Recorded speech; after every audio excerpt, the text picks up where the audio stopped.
Hola, hola, ¿cómo están? Un saludo a todos, yo soy Juliana de Ceni. Bienvenidos de nuevo a este espacio titulado Salud y Conciencia, Reflexiones con Iris. Gracias a todos los que se están uniendo, nos encantaría saber desde dónde nos acompañan, así que no duden en dejarnos sus mensajes, sus comentarios para saludarlos y prepárense para disfrutar de este espacio que hemos creado para ustedes. Hoy tendremos una conversación enriquecedora con la doctora Iris Luna y Lina Inestrosa, donde abordaremos un tema especial. Una mente fuerte vence cualquier reto. Quédense con nosotros, que será un encuentro lleno de aprendizaje y fortaleza. Queremos presentarles a las expertas que nos están acompañando en este espacio tan especial. Comenzamos con la doctora Iris Luna, ustedes ya la conocen, ella es médica psiquiatra con más de 25 años de experiencia, es especialista en farmacodependencia, terapia cognitivo-conductual, trastornos de la conducta alimentaria y nutrición clínica. Estamos muy emocionados de contar con su conocimiento y experiencia. También contamos con la presencia de Lina Inestrosa, es fundadora y directora de la Fundación Alma Rosa. Ha dedicado su vida a la detección temprana del cáncer de mama. Como sobreviviente de la enfermedad, ha convertido su experiencia en una misión para empoderar a otras mujeres en la prevención y superación del cáncer. Es reconocida entre las 100 líderes de Colombia por la revista Gerente y galardonada con la medalla al mérito femenino por la alcaldía de Medellín. Lina es un ejemplo de resiliencia a través de sus conferencias, redes sociales y su libro Cáncer, un regalo mal empacado. Comparte un mensaje inspirador de esperanza y fortaleza, destacando la importancia de la detección temprana como una clave para salvar vidas.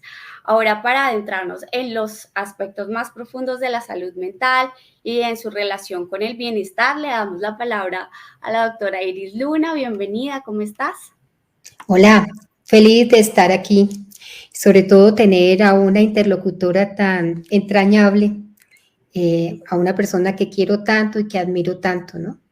Con esa fortaleza y todo este empeño que ha llevado por más de 10 años, Lina, ya cumplieron 10 años, ¿verdad?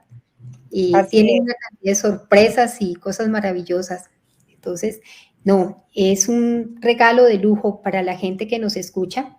Y aunque el día de la conmemoración de la prevención del cáncer de mama es el 19 de octubre, pues sabes una cosa, Lina, este mes se nos unieron una cantidad de conmemoraciones impresionantes. Fíjate, mañana es el Día Mundial de la Salud Mental. El 16 es el Día Mundial de la Alimentación. Todo el mes es el mes de la concientización acerca de la violencia. Entonces uno diría que todas estas fechas están aisladas y yo diría que no, porque fíjate que la salud mental, la alimentación, el autocuidado, la prevención y detección a tiempo de enfermedades como el cáncer y también el movernos en un entorno familiar seguro, respetuoso, libre de violencia, pues son componentes muy importantes para que tengamos una vida plena, ¿verdad? Entonces, bueno, yo quisiera en primer lugar, pues resaltar algo que Juliana lo mencionó al inicio de una manera breve, pero que me parece muy importante, porque, a ver, tú, Lina, no solamente eres una muy buena autora, eres conferencista, directora de la fundación, pero a través del hecho de que fuiste una sobreviviente del cáncer de mama, has transformado esta experiencia, que es tan dolorosa, en un camino de aprendizaje para muchas mujeres. Entonces, lo primero que yo quisiera resaltar y recomendarles a todos es este libro, que es Cáncer, un regalo mal empacado. Aquí, Dina nos invita a replantear todas estas perspectivas sobre la adversidad y nos muestra que incluso en los momentos más difíciles vamos a encontrar la luz. Y aunque los retos parezcan imposibles, pueden convertirse en regalos llenos de sabiduría. A mí me llamó muchísimo la atención el título, pero cuando ustedes lean el texto se van a dar cuenta la razón de ese título. Pues podemos decirte bienvenida, Lina. Para mí es un privilegio tenerte en este directo de salud y conciencia. Y bueno, vamos a hablar un poquito de una mente fuerte que vence cualquier reto. No, bueno, primero, muchas gracias por esta invitación, el honor es mío. Sabes lo que te admiro por no solamente toda esa sabiduría que hay detrás de la psiquiatra, sino de esa coherencia en lo que dices y lo que haces.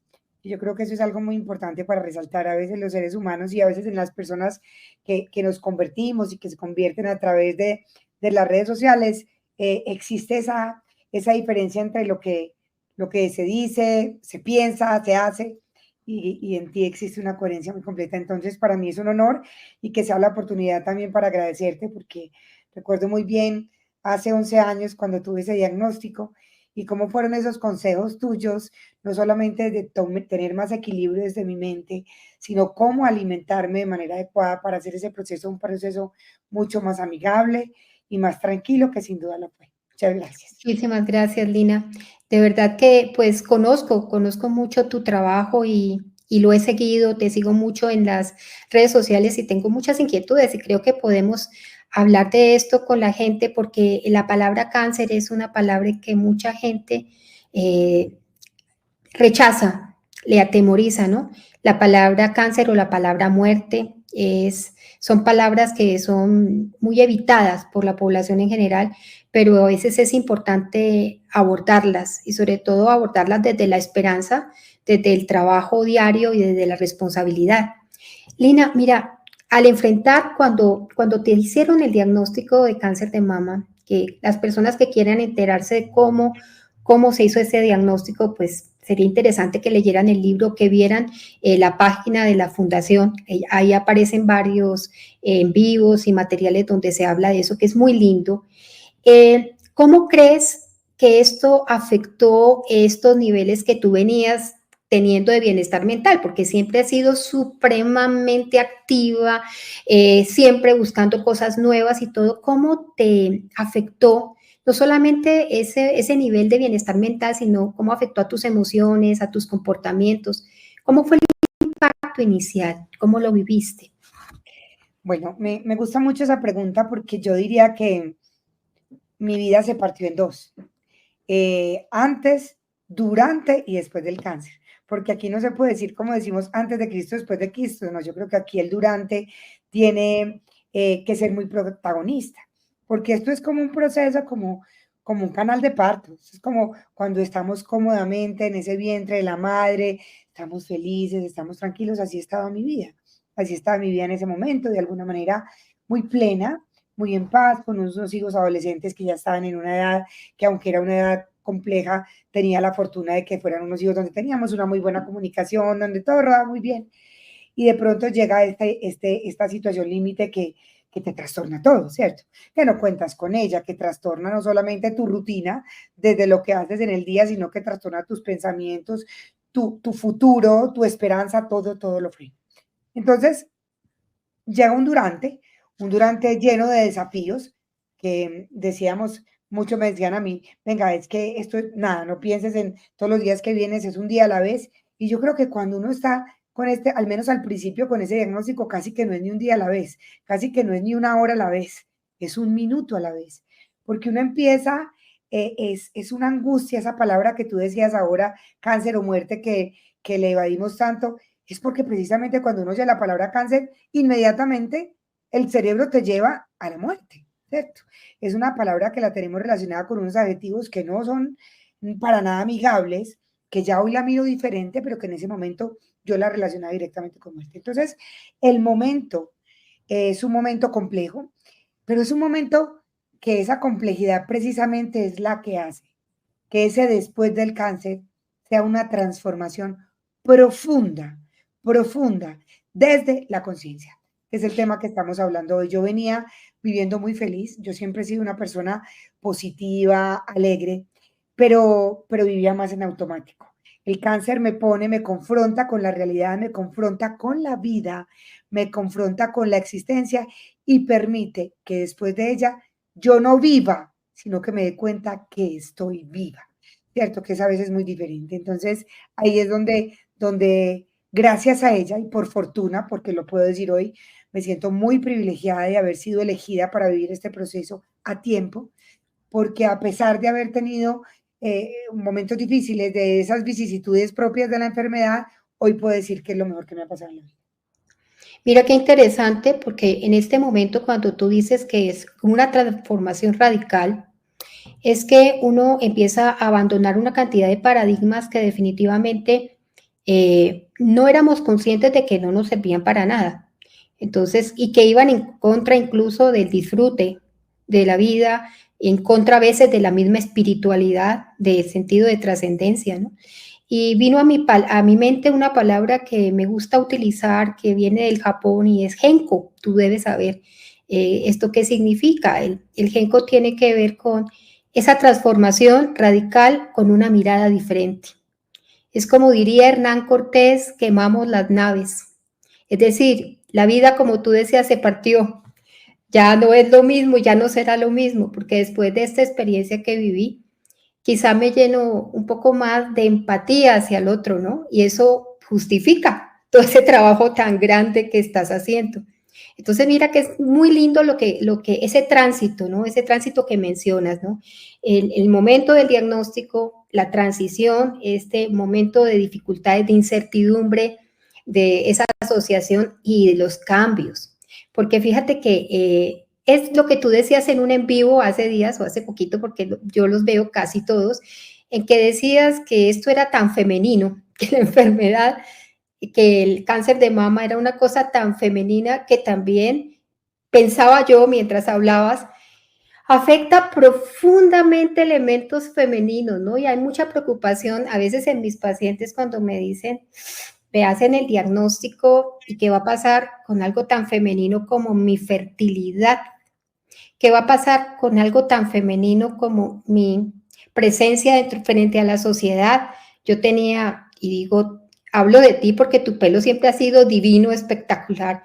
Entonces, el reto de tener que quitarte el pelo o el reto de que se te caigan las cejas y las pestañas, pues es una cosa que para muchas personas es muy compleja. Y estamos hablando ahora de un tema que es muy de la mujer y es esa imagen corporal, esa relación que tengo conmigo misma y el miedo de pronto a la mutilación, a la reconstrucción y a no verme o no sentirme de la manera en que yo estaba acostumbrada. ¿Cómo viviste eso, Lina? Porque me parece muy interesante. Mira, es una reflexión muy, muy importante porque en principio, digamos que el ego es quien empieza a llegar a gobernarte, ¿cierto? Porque nos da miedo de morirnos y lo hablo, digo nos da, no en sentido pues general ni mucho menos, pero digamos que desde la fundación que tengo la oportunidad de compartir con muchas mujeres, coincido o he coincidido con el más del 90% de ellas en que primero tenemos miedo a morir, pero una vez eh, pasamos esos días donde vemos que de pronto no hay tanta compromiso, el ego desde la parte física nos atormenta mucho. O sea, a veces ni pensamos tanto, ni nos incomoda tanto estar malucas, estar de pronto estomacalmente molestas, tener un insomnio severo, tener unas llagas en la boca, unas manos en carne viva, muchas otras cosas, porque la parte de la apariencia nos duele más. Y aunque esa no es la que duele, esa es la que duele el alma. Y cuando el alma duele, no hay la paz. Y cuando no hay la paz, todo es más difícil, los días son más largos, todo es más complejo, pero yo te decía, es que no es ni una hora a la vez, es un minuto a la vez, ¿cierto? Yo como que tenía momentos donde yo se me olvidaba que estaba calva al principio, sobre todo porque yo después interioricé, acepté y fue muy bonito ese proceso de aceptación, que tú muy bien lo decías, para mí el pelo ha sido ese accesorio que he tenido donde he tenido la seguridad como mujer, la feminidad, la sensualidad, donde me he sentido sexy, donde me he sentido muy segura desde ese femenino.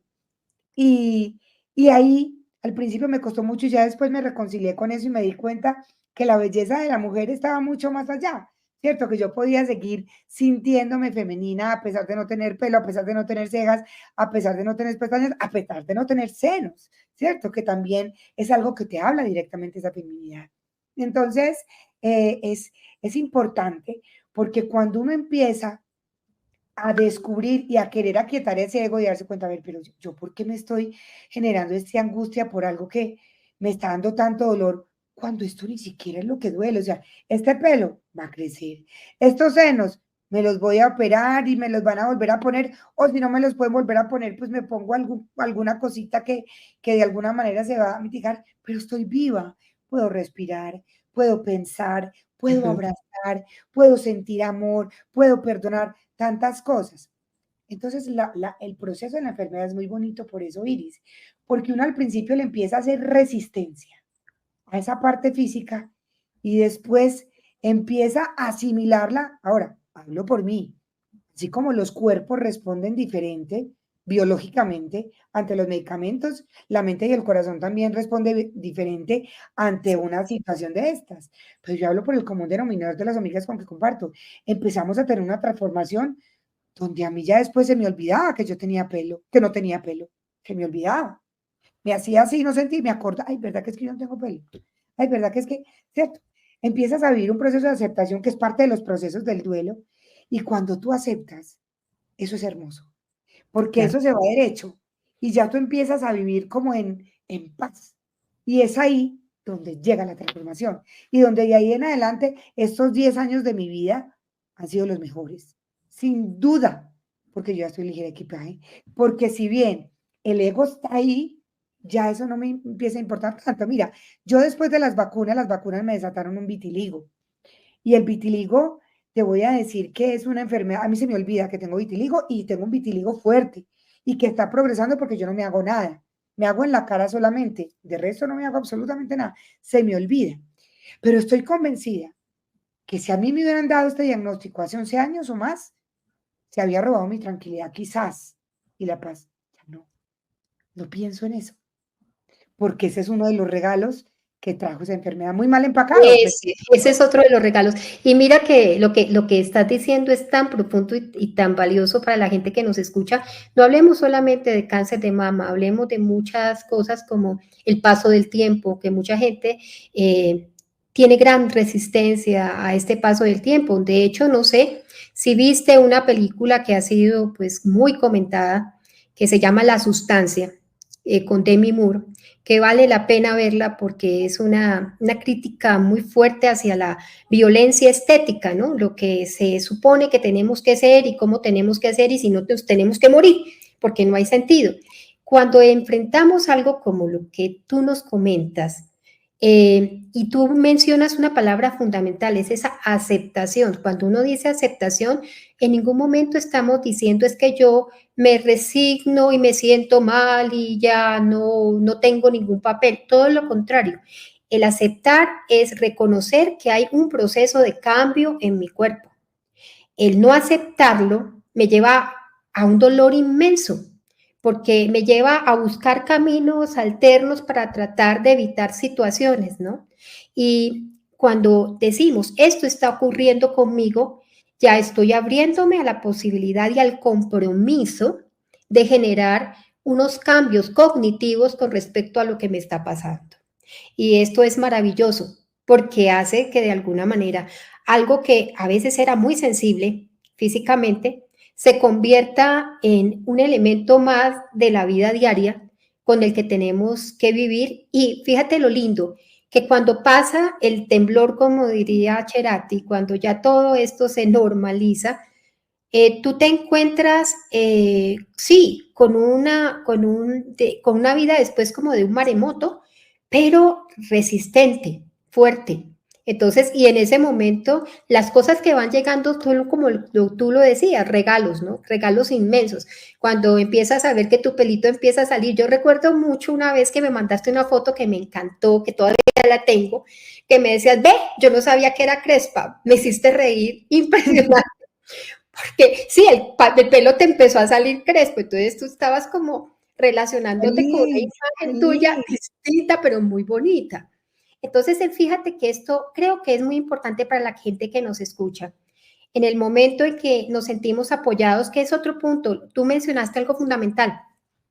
No todos los casos son iguales, no todas las personas viven la situación de una manera igual. Por eso es fundamental que seamos empáticos y ayudemos. Y lo que se sabe desde la ciencia es que si tenemos una familia que es contenedora, que te acompaña en el proceso, que te acepta en el proceso, tú vas a sentirte muchísimo mejor durante todo esto. Porque, por ejemplo, hay un detalle que me encantaría que mencionaras, es el detalle de cuando decides, no me pongo peluca, no quiero peluca, me voy a quedar así. ¿Cómo fue la reacción de tu familia que fue hermosísima?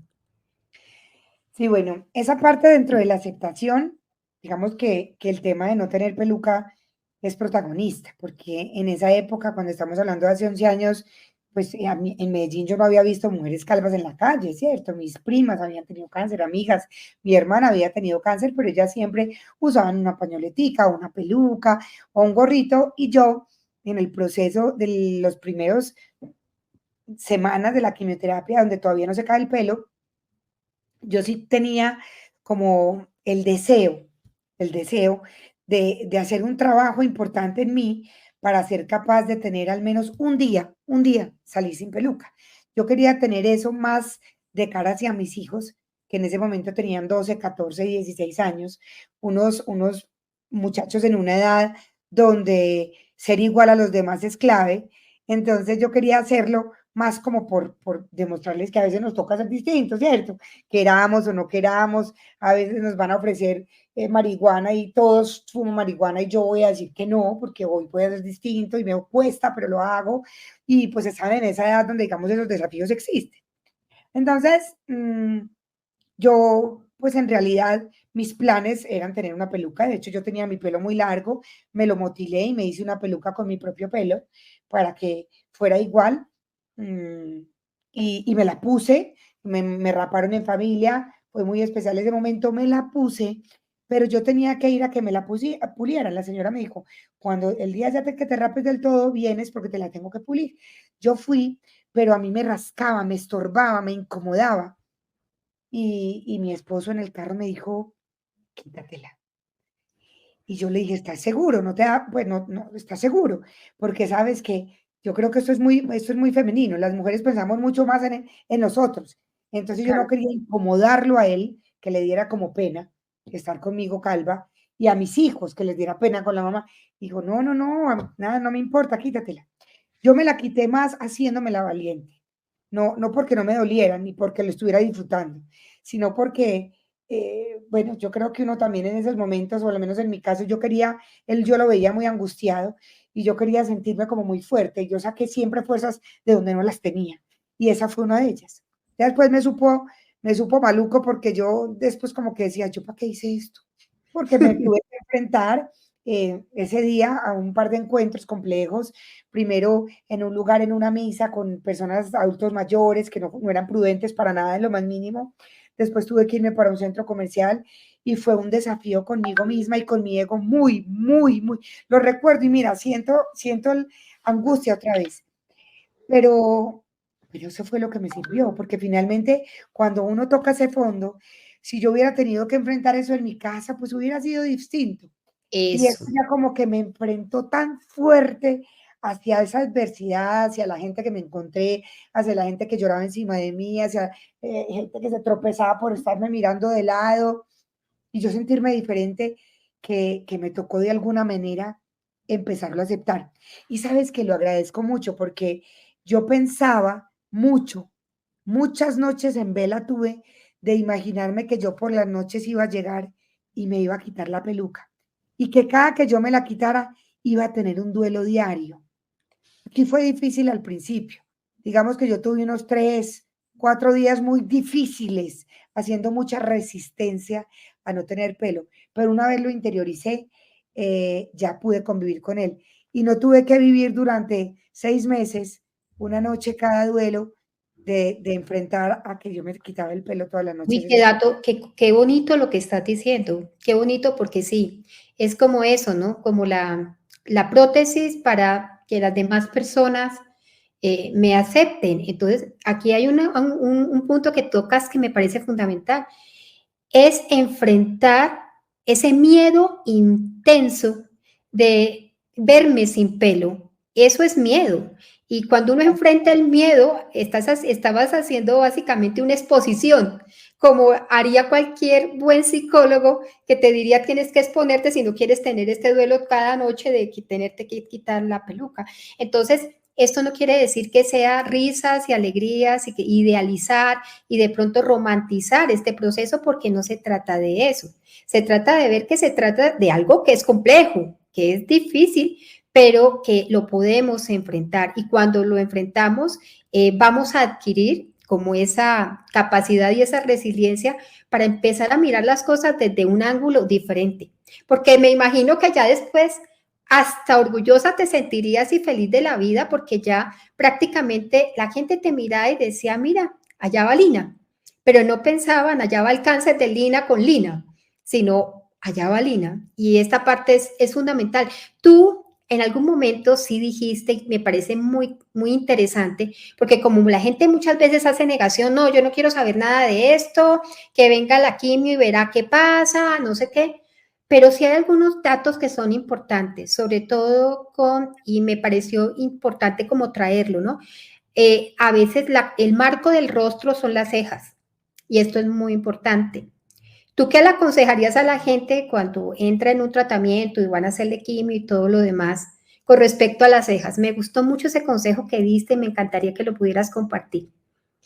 Qué buena pregunta, porque es algo que parece tan simple, tan banal y es tan definitivo. ¿Cómo te parece, Iris, que yo pues le pregunté al oncólogo si se me caía el pelo? Él me dijo que se me caía el pelo, pero yo no sé por qué yo no deduje que cuando hablaba de pelo hablaba de todo el pelo de mi cuerpo, de mis cejas, de mis pestañas, y además las cejas y las pestañas normalmente se caen mucho después del pelo de la cabeza. Entonces a mí se me cayó el pelo, yo me rapé, yo le hice duelo a mi pelo, yo estaba tranquila. Un día me lavo la cara por la noche del maquillaje y cuando me lavo la cara el jabón y me paso la toallita blanca para secarme, miro y me encuentro una cosa negra.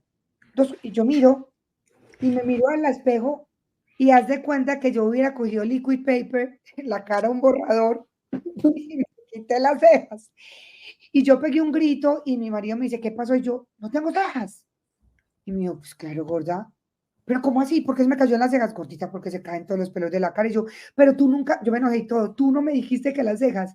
Mi amor, obvio las cejas. No, yo no contaba con eso. Yo me quedé como sin expresión. Entonces al otro día yo dije, ¿y yo cómo me pinto las cejas? Yo no tenía un lápiz de cejas en mi vida. Me fui para donde una amiga maquilladora. Y ella empieza a maquillarme las cejas. Pero yo no sabía cómo eran mis cejas. Entonces ella empezaba así, yo no soy así. Volví, yo no parezco brava. No, no, parezco un emoticón. No, no, no, parezco un muñequito de Richard.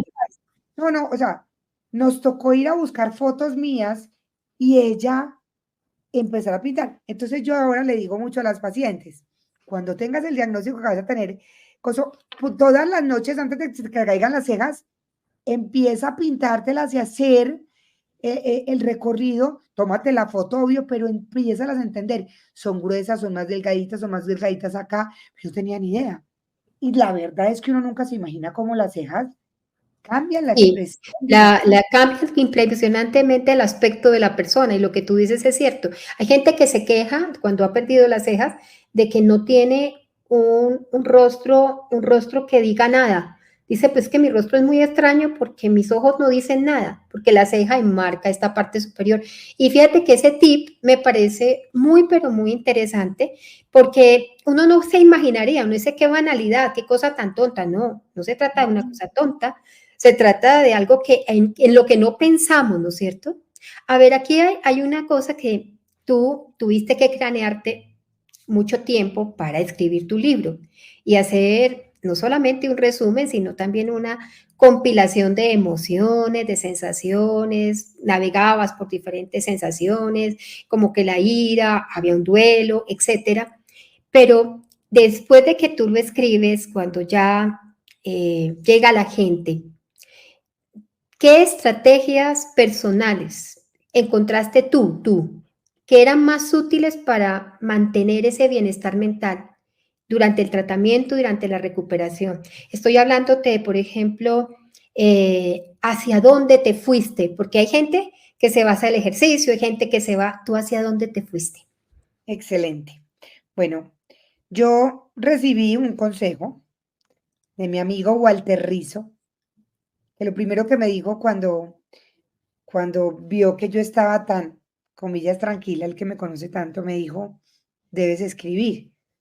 Y yo le dije, escribir, yo no sé escribir. Me dijo, no, es que escribes para ti. Pero la escritura es muy importante porque la escritura te obliga a identificar y a poner en palabras, como a ponerle un nombre y apellido a la emoción. Entonces uno dice, ¿yo qué es lo que tengo? No, yo tengo miedo. No, yo tengo es rabia, yo tengo es desesperanza, yo tengo es ira, yo tengo envidia, yo pues todas las emociones que como seres humanos transitamos en ellas y más en estas circunstancias, ¿cierto? Porque entonces tú además llegas en esos momentos donde uno dice, pero ¿en qué momento me pasó esto? Pero si yo soy una buena persona, pero esta vecina mía que es bien mala clase, es así, no le pasa nada, ¿cierto? Entonces, cuando uno empieza a poner en palabras, escribir se convierte en una catarsis brutal. Yo nunca había escrito en mi vida, nunca había escrito en mi vida. Y de hecho, todas las noches, cuando mi esposo se dormía, que obviamente el desvelo se apoderó de mí, un insomnio absurdo, severo, que duró 8 años, yo me ponía a escribir y eso para mí era absolutamente sanador. Además, te voy a decir una cosa, yo escribía sin releer. Qué Yo bien. escribía, yo escribía. Es como cuando salgo a correr. Un flujo de conciencia, Corro, como corro, corro, corro, porque escribía mi alma y mi corazón. No escribía mi ego, si conjugué bien, si no, si puse el punto y coma, si no. De hecho, yo empecé a escribirlo y escribía en el computador y empecé a guardar archivos. Y en esa época una sobrina mía tenía un blog de niños y yo dije, esto se me va a perder. Y la llamé y le dije, vení, yo estoy escribiendo unas cosas, ¿cómo las guardo? ¿Cómo las archivo para que conservar el orden y que no tenga que estarlas salvando con fecha? Y me dijo, tía, ¿por qué no haces un blog? Yo le dije, no, porque yo no quiero que eso nadie lo lea, eso es mío. Y me dijo, pero de pronto el día de mañana tus hijos o alguna paciente, y la verdad te tengo que confesar, yo en ese momento no sabía si yo iba a sobrevivir o no, yo pensaba, de pronto me voy a morir, y yo estaba haciendo una catarsis desde mis emociones, entonces yo dije, bueno, sí, y solamente lo vas a saber tú y no quiero que nadie sepa, y ella me hizo un blog donde simplemente le puse un título que era Poniéndole el pecho al cáncer. sí, me Pero acuerdo. yo nunca ni puse fotos, ni puse nombres, yo seguía escribiendo y subiendo, escribiendo y subiendo. Y en algún momento se filtró el blog y la gente lo empezó a ver y yo me sentí muy mal inicialmente porque yo me sentía que habían llegado a mi intimidad, porque yo nunca había releído nada que escribía. Yo escribía como pensaba, como hablaba. Entonces, claro, vuelve el ego a decir, un momentico, estás leyendo tus emociones, pero además están leyendo y tú no sabes escribirle y nada, o sea, pues, ¿qué es esto tan horrible? ¿Cierto? Es como si llegan a la casa de uno, a la pieza de uno un domingo a las 3 de la tarde y le encuentran la cama extendida en la pieza que uno no sabe cómo darle las explicaciones, ¿cierto? Eso pues uno se siente muy mal. Entonces, eso fue pues lo primero, digamos que para mí lo más importante, porque le puse, como te digo, nombre y apellido a las emociones. Y cuando uno empieza a hablarse a sí mismo y a poder ponerle esa palabra y decir, yo lo que tengo es miedo y miedo, ¿por qué? Y esto qué tan posible es, y esto qué tan real es. Y yo tengo miedo a una cosa que le pasa a la mayoría de la gente o que no, y yo simplemente le estoy dando más poder del que tiene. Entonces uno lo empieza como a desenmascarar, ¿ok? Y lo otro fue el ejercicio, hasta donde pude, porque llegó un momento en la quimioterapia donde ya se dificultó pues mi cuerpo, se me entiesó como un poco no mucho, pero mi esposo, que es médico, que es ginecólogo también, él pues también, yo no soy, pero también es médico y es ginecólogo, entonces está como muy, muy relacionado pues como con la enfermedad que tenía, Sí. me leía constantemente artículos donde mostraba el efecto positivo que era hacer ejercicio mientras uno hacía quimioterapia. O Ujú. ahora, había unos días posteriores a la quimio donde está uno más desgastado, pero una vez pasaban esos duros efectos, hacer ejercicio era muy bueno. Entonces yo me obligaba mucho a hacer ejercicio porque eso generaba pues como muchas endorfinas y muchas hormonas de felicidad que no solamente ayudaban, sino que biológicamente, digamos desde la farmacia interna que todos tenemos, también había muchos beneficios allí. Esas dos Mira, cosas fueron. Lina, tú estás cuando hablabas, me hace repasar las cosas que a mí me enseñaron de cuáles son los elementos que de pronto uno debería tener en cuenta cuando está pensando en recuperarse de algo, ¿no? De una enfermedad o de algo. Y mencionaste cosas muy importantes. En primer lugar, pues hacer contacto contigo misma. Ojo, hiciste contacto contigo misma en el momento que hiciste el journaling, que empezaste a escribir. Y aquí aplicaste varias técnicas que nosotros les recomendamos a los pacientes.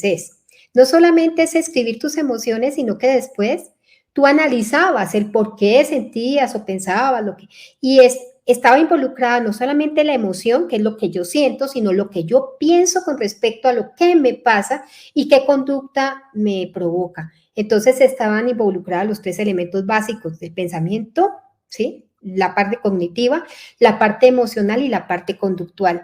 Y cuando tú lo colocas afuera, lo ves afuera, además de ser una catarsis, se vuelve como una especie de guía, de ruta, hacia donde tú dices, oiga, esta palabra la estoy repitiendo mucho, yo estoy diciendo mucho esta palabra, ¿qué me está pasando con esto? Entonces, esto que tú dices para toda la gente que nos está viendo es muy valioso.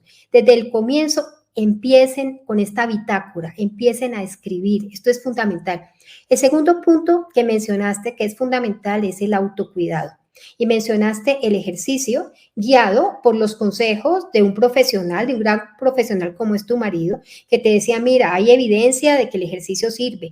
Pero no solo eso, sino cuando tú apostabas por eso, estabas apostando para recuperar tu cuerpo, para recuperar tu energía. Y hay cosas que no has mencionado, pero que fueron muy importantes en tu recuperación, que fue básicamente ese contacto con lo espiritual, que tú eres un ser muy espiritual, ¿sí? Meditabas, respirabas, hacías mindfulness.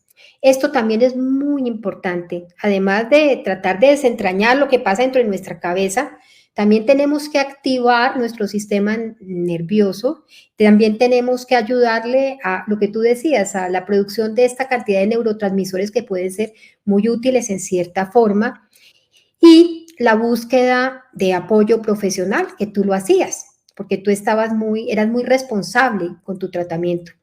Es decir, siempre estuviste muy al día y muy juiciosa a pesar de todas las dificultades. El tiempo pasa, se nos va acabando, pero yo tengo una pregunta que es muy importante para la gente que nos ve, que de hecho creo que puede ser un gran regalo para este mes, que tú ya lo estás haciendo. A ver, ¿nos podrías hablar un poquito de esa maravillosa herramienta que es ese proceso de programación, reprogramación mental e hipnosis que es encaminado a mejorar la experiencia con la quimioterapia, Lina?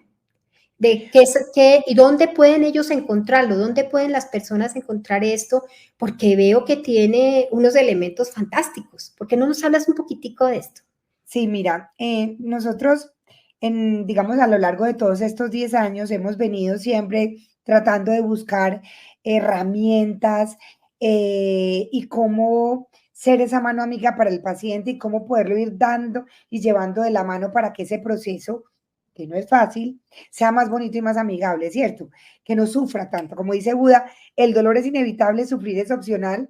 Entonces nosotros le damos más elementos para que no consideren el sufrimiento para nada. Entonces, dentro de esas cosas, hemos empezado a encontrar, pues yo primero, a título personal, para mí la meditación se convirtió pues en una práctica diaria, pues no puedo decir que como respirar ni mucho menos, pero es de esas cosas que si yo me tuve que levantar, que si no me sonó el despertador o no me desperté sola, porque yo me despierto normalmente sola, medito y después hago ejercicio, y no alcancé por alguna razón, yo en la noche lo tengo que volver a hacer, normalmente lo hago mañana y noche, pero no siento como que no me cumplí, ¿cierto? Es como si mi cuerpo ya me pide, así como me pide tomar agua, así como me pide ir al baño en algún momento, yo necesito un momento de paz y de tranquilidad y de introspección.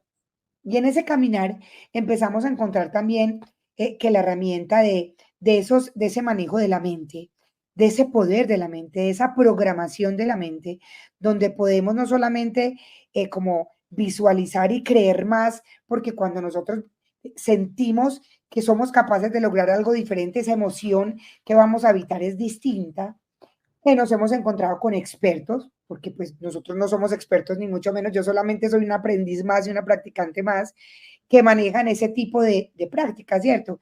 Por ejemplo, un Joe Dispenza, yo he hecho un par de cursos con Joe Dispenza de una semana entera cada una en Cancún, donde hemos meditado 36 horas cada uno de los cursos y donde lo que hacemos es aprender, porque es un tema de meditación que va muy relacionado con la hipnosis, que es el manejo de los pensamientos.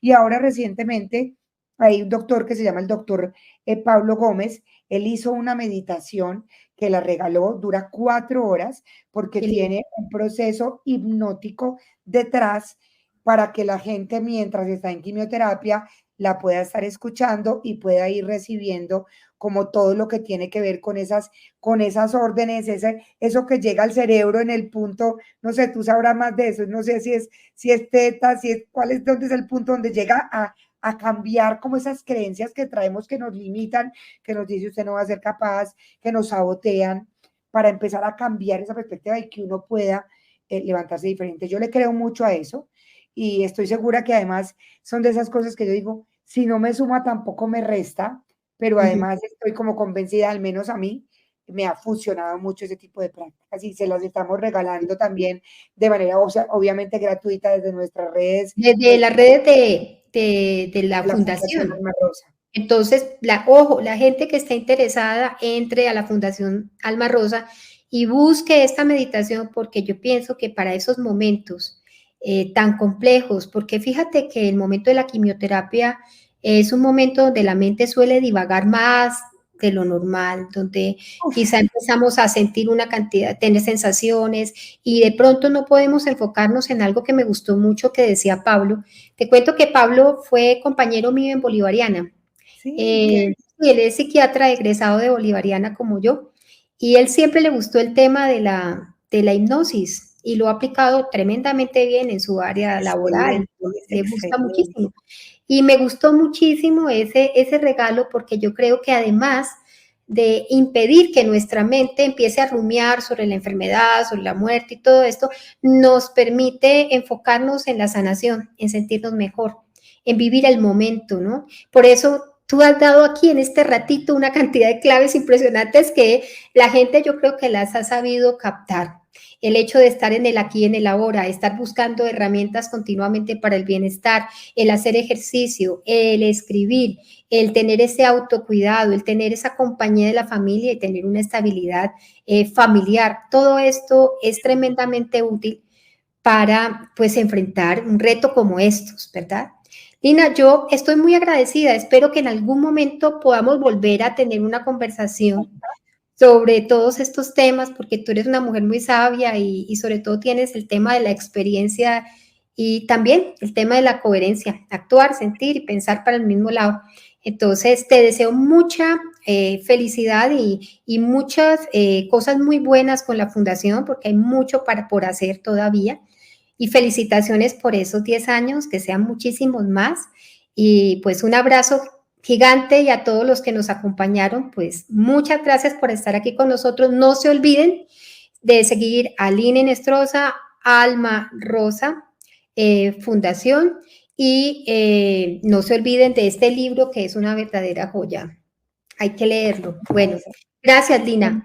No, Un abrazo. gracias a ti, gracias a todas las personas que nos han acompañado. De verdad que es muy bonito uno poder tener que esos aprendizajes, que esos aciertos y esos desaciertos sobre todo se puedan compartir para que las demás personas pues no los hagan y hagamos de este camino un camino mucho más bonito.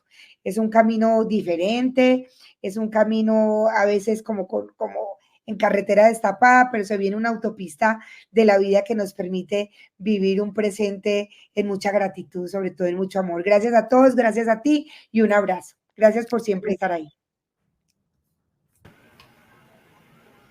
Bueno, muchísimas gracias a todas las personas que se conectaron. Qué rico tenerlos acá. Estuvieron súper activos. Esperamos que este gran mensaje les haya llegado a todos y recordarles, si ustedes conocen a alguien que esté pasando por algún tipo de situación similar o tienen un amigo, un conocido, mándenle este live porque estoy segura que les va a encantar. Tuvo mucha información. Gracias nuevamente a todos los que se conectaron. Esperamos que nos sigan en nuestras redes sociales, @iris.luna.oficial y Alma Rosa, que es la cuenta donde la doctora Iris les estaba contando que pueden encontrar toda la información de Lina Inestrosa. Que estén muy bien. Un saludo a todos, un abrazo y feliz noche.